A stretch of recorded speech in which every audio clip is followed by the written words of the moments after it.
Hello, and welcome to Real Person Reviews. I'm Sam, and I'm a real person. And today I want to talk to you about Xtra Deep Cover Gecko for the Nintendo 64. I got some stuff up front here, like I always do. First of all, as always, there's a written review you can check out before, after, or instead of this video review. I've got the link in the description, so you can check that out if you're interested.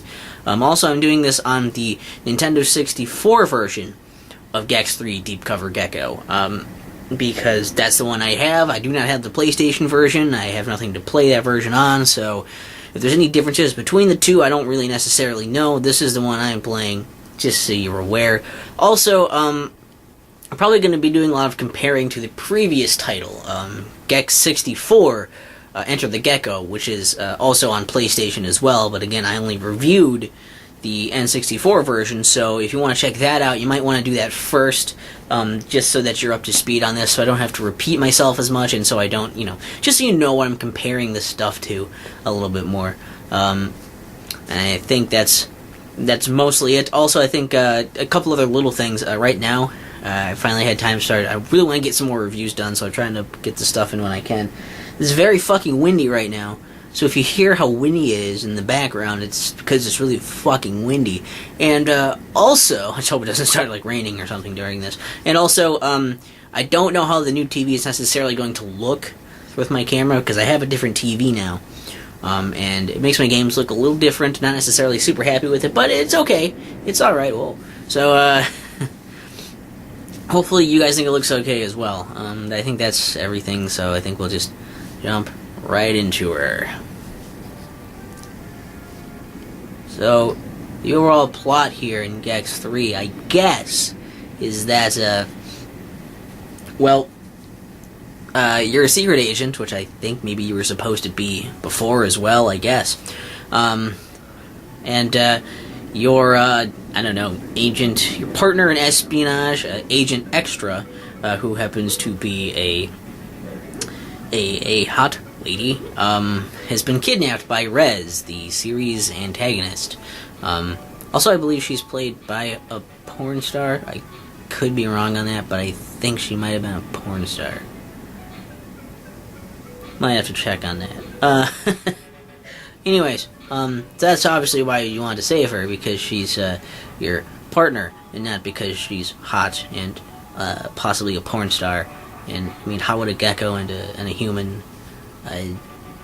Anyways, the gameplay is pretty similar. Same old, run around, you jump, you can do your pogo jump and all that stuff. All the same kind of basic gameplay elements are there. You're running around these open levels, collecting things. All the levels are themed around different TV channels, and, showing a lot of stereotypes and cliches of certain programming on television. So that's fun for a nice backdrop and setting for everything. You're trying to do different missions in these levels. Each level tends to have 3 missions, and completing one of those missions will reward you with a remote. And getting more remotes allows you to open up more levels, and then this lets you progress further and keep playing the game. Like a lot of these, 3D platformer collect-a-thons of the time, it's one of those. So, if you're into those, and like the previous game, if you're into that, you know the drill. In the levels, also there are a number of things to collect, and if you collect, there are 100 of them in each level. If you collect those 100, you also get a bonus remote for doing that. So each level you can get up to 4 remotes. Again, used for the same stuff. There are also other things in the levels, though, as well. There are these Gex paws that are hidden around each level. I believe there's 10 in every level. And for every 25 that you get, I believe it is, you get a permanent increase to your health. You get 1 more hit. So you start with 4, and you can get a maximum of 8 by collecting those.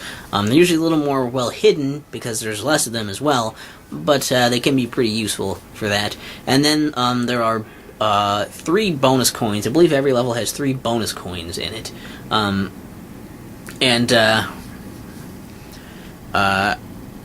you use these bonus coins to unlock secret or bonus levels. Sorry, they're bonus coins. Use those to unlock bonus levels. So if you have enough of those, you can play out these bonus levels. And the bonus levels are a new thing here, where basically they're usually all timed challenges where you have to do a certain task within a certain amount of time, and completing the task will reward you with a secret code.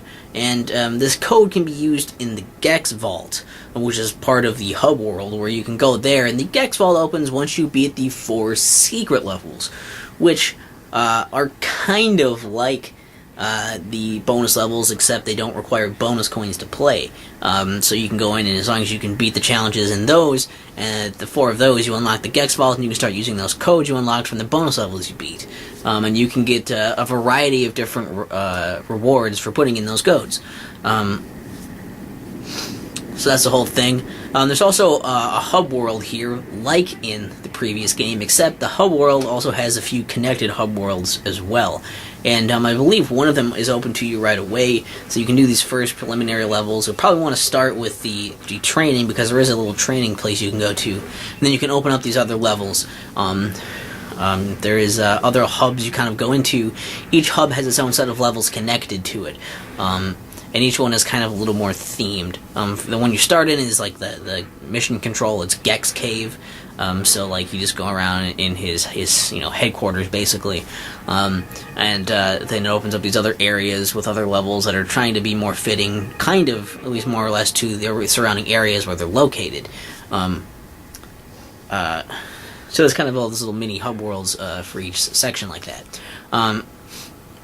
And to open up successive ones, you have to beat bosses, because there are also bosses who have their own specific levels, and you have to have enough remotes to fight the boss. Once you beat the boss, you get the key to open up the next little hub area, and you can go into there and check out more levels. That's basically the flow of the game. Pretty simple stuff. Again, it's nothing real new for the genre, but it's something you might recognize, and that's just how these tend to work, and it works just fine here. Another addition here, there are certain flies that you can eat, which will actually allow you to shoot projectiles, which can be useful. There are also some different costumes you can switch into, because in each level you have a disguise. I guess it's supposed to be like a disguise because you're a secret agent, but of course it doesn't really matter. All the enemies still know it's you right away anyways, so it's really just for an aesthetic thing, I suppose.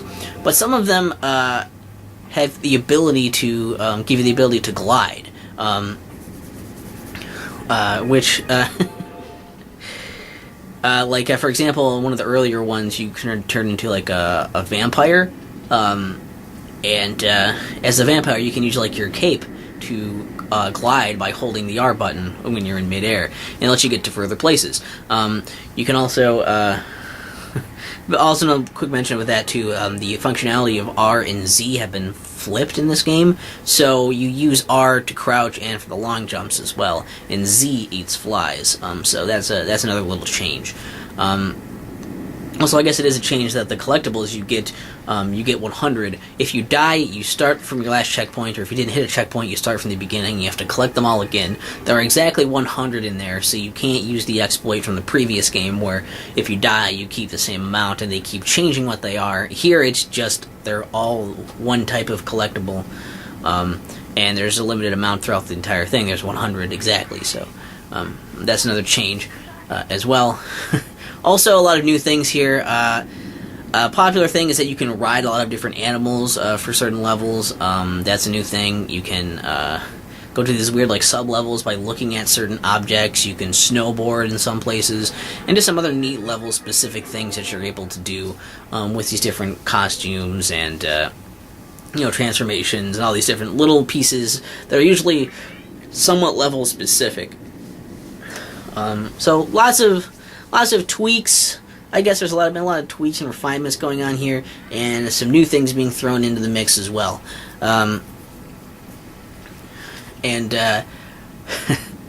Basically, to wrap up how that works, once you get enough remotes, you beat the appropriate bosses, and get to the end, then you have the final boss fight, and you beat the game. That's the whole thing. So that's the basic gameplay idea. Also, in between beating levels, you usually get some kind of quick back and forth with Gex and Agent Xtra, like somewhat related to the level you just did, including some kind of awkward innuendo, and then it makes you think about the whole interspecial thing again. And anyways, I liked a lot of stuff about this game. Obviously, I mean, that's not a big surprise since I really, I'm a fan of stuff on Nintendo 64, like of this era. I like 3D platformer collect-a-thons. And I liked the previous game, if you saw that review. So, like, it's not a big surprise that I like this, but I think they did some good stuff. Like I mentioned, they changed the collectibles, so there's exactly 100 to get in each level, and you actually have to really explore the levels to go get that stuff, because it's still open-ended levels. They're not, like, super linear for a lot of those either, that you go into. You can complete whatever mission you choose to complete, but there are just the different missions for you to do, and that gives you reason to go back into the levels and do more stuff. And there's just a lot of refinement there. I think it helps for exploration. Finding the Gex paws and the bonus coins are also really nice because they make you really explore every nook and cranny of these levels. And I like how the bonus coins unlock bonus levels. So if you're looking really hard, you're an explorer, you really earn unlocking those levels. And if you beat those really challenging levels, really put your skills to the test, then not just your reflexes as well as your exploration skills, then you're able to get those codes, which then you can use in the Gex Vault. So you earn the rewards you have there. They don't feel like cheats that you just typed in, like whenever you felt like. And one of them is invulnerability. You get it very late in the game if you unlock it, if you can find enough bonus coins, and if you can beat that bonus level and unlock the vault. And I think it's nice because it doesn't break the game. You don't take any damage, but you still suffer the same like animations when you get hit. You get like knocked over and stuff, and bottomless pits will still kill you. So it can still be annoying and hazardous to play poorly. So you can't just like get invincibility and then just break the game. So I think they balanced that pretty well. I want to give them some kudos for that because you really have to earn that. They handled it well. Also, there's the progression of the Gex paws, I think, are nice because, finding more of those, it gives you some more incentive to explore and get those, give you more health, and feeling like you're doing more. Like, as levels get harder, you feel like you're still keeping up with them because you're getting those. And, the different little hubs are kind of nice to go with the theming. There's different enemies in each level, and a good variety of different enemies and obstacles, and just a variety of scenery that helps go along with a lot of the stuff, like it makes it so you don't necessarily need those different items to change with the things you're collecting, with the levels. I think that's kind of nice how they kept that detail in. And they did a good thing with the humor, where there's a lot of nice details. I mean, it's very colorful graphically and has some alright tunes in it. But like the humor, there's a lot of signs and stuff put around the place with funny, like the characters are already goofy anyway. They're using a lot of funny stock sound effects. There's a lot of funny signs hanging out just with goofy like sayings on them and stuff all over as well if you're paying attention to them. So maybe it's not that polished, but it's still detailed. And I think that helps balance the humor, where in this one, Gex doesn't say one-liners nearly as frequently, which is good because then he doesn't get super fucking annoying. And I like that. So that's a good compromise in a lot of that. So a lot of really positive tweaks just to make the game overall just more well-rounded, I think, giving you more variety of things to do, and just a better handle on the genre, I think. They refined a lot of the stuff in this one, and really good. It also has a few downsides. It's not perfect, it's...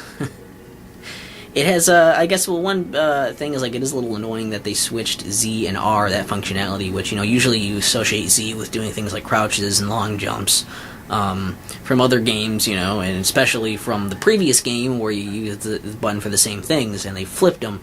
But you can adjust. It's a minor thing. It's just weird that they would do that. And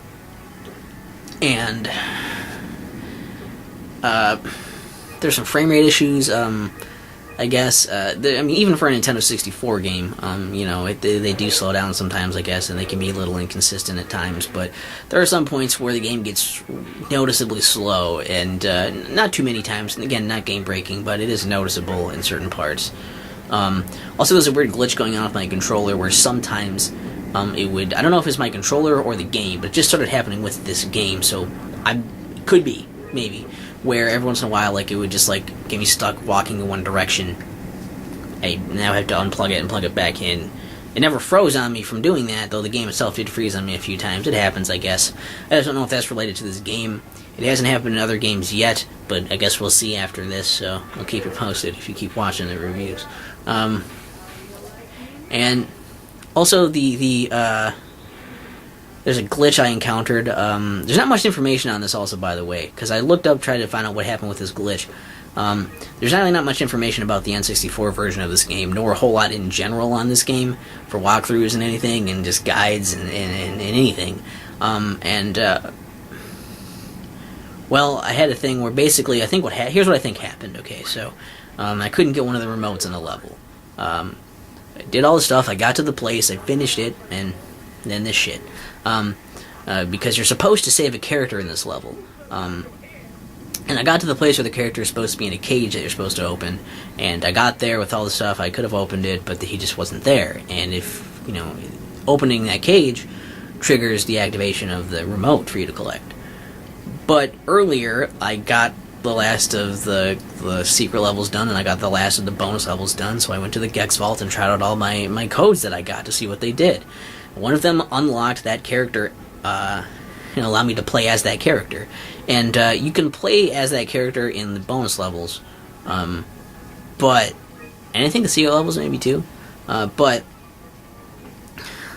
you're supposed to save him first, like I did with a different character before. What I think happened is when I unlocked him to do the play as him thing just there, I think that may have made the game think I saved him, so every time I go back to that level, it loads the cage as empty, so that I can't go and save him, and since I never got that remote before, he won't appear. Could just be a fluke or a freak accident, just a weird glitch on my end, or just my copy or something, but it could also be a known thing, that happens to it, or maybe, I don't know, there's just not much information out there to say either way. So I did it, but holy shit is that frustrating. Like, I did everything, I did like 100%, it's like putting together a jigsaw puzzle. You put all the pieces in, and then once you're finally, you're almost done with it, and then you realize there's one piece missing. You know exactly where that piece goes, you did all of the right things, you know exactly where it goes, you know how to put it in there.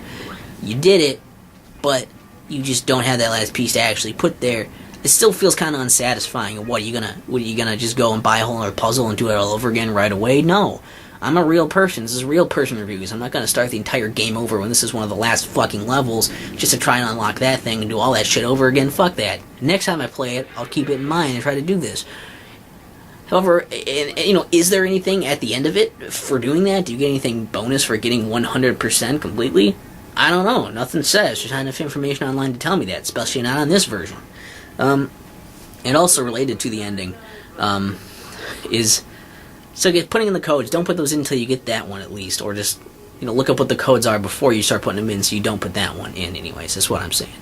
And the other thing is, I guess, a bit of a spoiler here for the ending, I guess, but it's not really a spoiler if it's, not that good of a thing to have. How can I really spoil something that's not that great?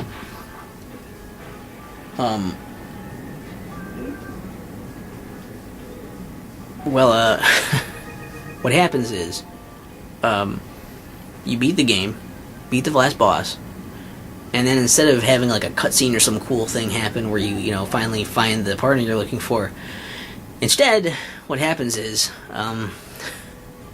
you're showing Alfred, that turtle guy, on your island, and he's like, oh, Gex saved the day, and him and Agent Xtra are doing whatever the fuck, and that's the end of the game. Thanks for playing it. So, I guess you saved her, I guess? Why we couldn't see that, or get some kind of back and forth or something like that. It's just a terrible ending for that. But, I don't know. It's just bad.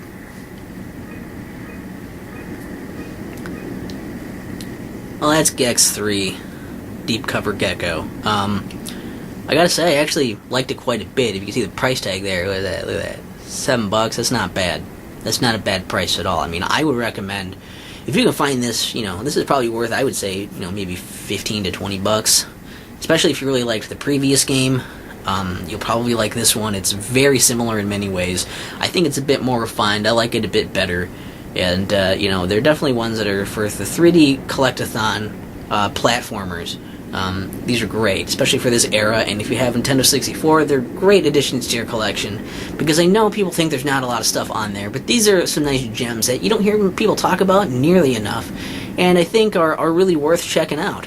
You know, you maybe get a little frustrated at some of the parts, but it's fun, it's challenging, and it doesn't require you to do 100% everything just to beat the game, so that's nice. I'd recommend it. If you guys have played this, what do you prefer? Gex 3, Deep Cover Gecko, or Gex 64, Enter the Gecko? If you've, I think I honestly prefer this one. The previous one has more nostalgia for me, but and I think it has this maybe a slightly better presentation, sort of. But honestly, this one I think is just better. It's more refined, in my opinion. Also, what else? What's your favorite level in the game? Mine was the anime channel level, because you could be a robot, and you could fly like a robot. It was super cool. And, I don't know what else to really... I guess, if you've played both versions of this, which version do you prefer? And why? I would love to know any extra information, you know, if there's more cutscenes or something in the PlayStation 1 or whatever. I don't know. I'm interested in people's opinions. I like you guys talking and saying stuff in the comments. Leave some stuff in there. And yeah, I guess, unless I somehow get something that can play the first Gex game, it seems like I'm mostly done. Unless I get the handheld ones, but who knows if I'll see those, right? Alright, well, I don't know, that's good. If you guys want to see those handheld ones, leave that in the comments, too. I don't know what else. I'm just rambling now. So, that's Gex 3 Deep Cover Gecko. I'd recommend it. Very fun 3D platformer collect-a-thon, especially for the era. It's a good game. While it might not be, you know, amazing, it might not have all the polish and everything, it's still a hell of a good time. And, yes, quite recommended. Especially because you can get it cheap. Look at it, you can get it cheap. Do it, man. It's got character, it's got everything you want from this kind of game. Just maybe a little less polished, and it's not like a Mario 64. It's not like a Banjo-Kazooie, but it's really good. Just check it. And